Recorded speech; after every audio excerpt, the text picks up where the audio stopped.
What is racism?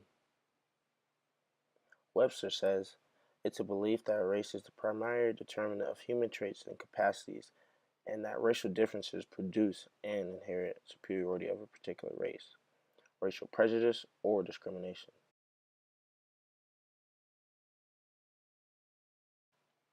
What is discrimination? The practice of unfairly treating of a person or group of people differently from other people or groups of people.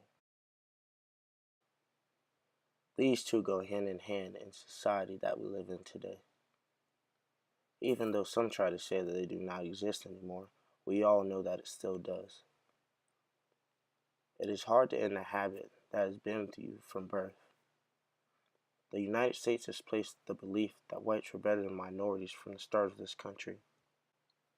From the first slave taken off the shores of Africa to even after the slave trade was banned, whites have told blacks that they are nothing and are not equal to whites.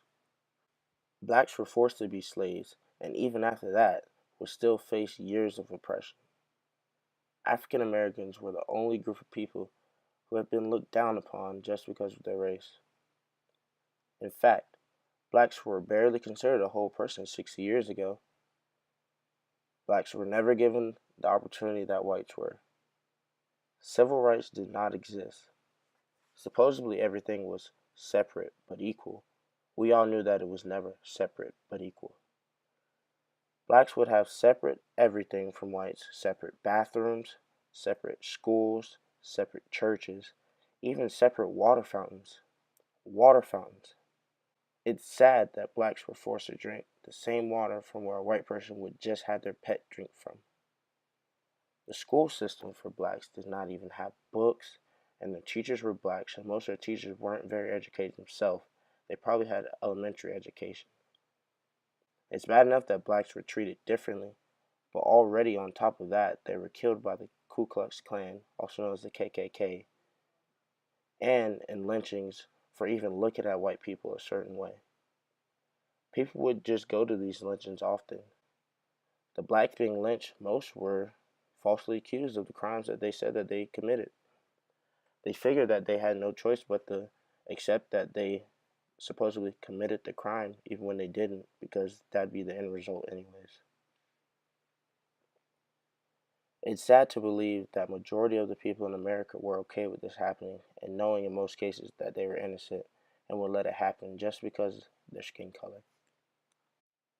It's nice seeing people like professional athlete Colin Kaepernick, who plays quarterback in the NFL for the San Francisco 49ers, fight for what he feels is right. He began not standing up for the Pledge of Allegiance before every game. I am not going to stand up to show pride for a flag for a country that oppresses black people and people of color. To me, it's bigger than football, and it would be selfish on my part to look the other way. There are bodies in the street and people getting paid leave and getting away with murder. This is not something that I'm going to run by anybody. I'm not looking for approval. I have to stand up for people that are oppressed. If they take football away, my endorsements from me, I know that I stood up for what is right, he said. Seattle Seahawks quarterback Jeremy Lane sat on the bench during the national anthem in Oakland against the Oakland Raiders. I wasn't trying to say anything, just standing behind Kaepernick, Lane said. So it seems that these athletes are using their professional platforms to help show that there are issues going on that need to be corrected.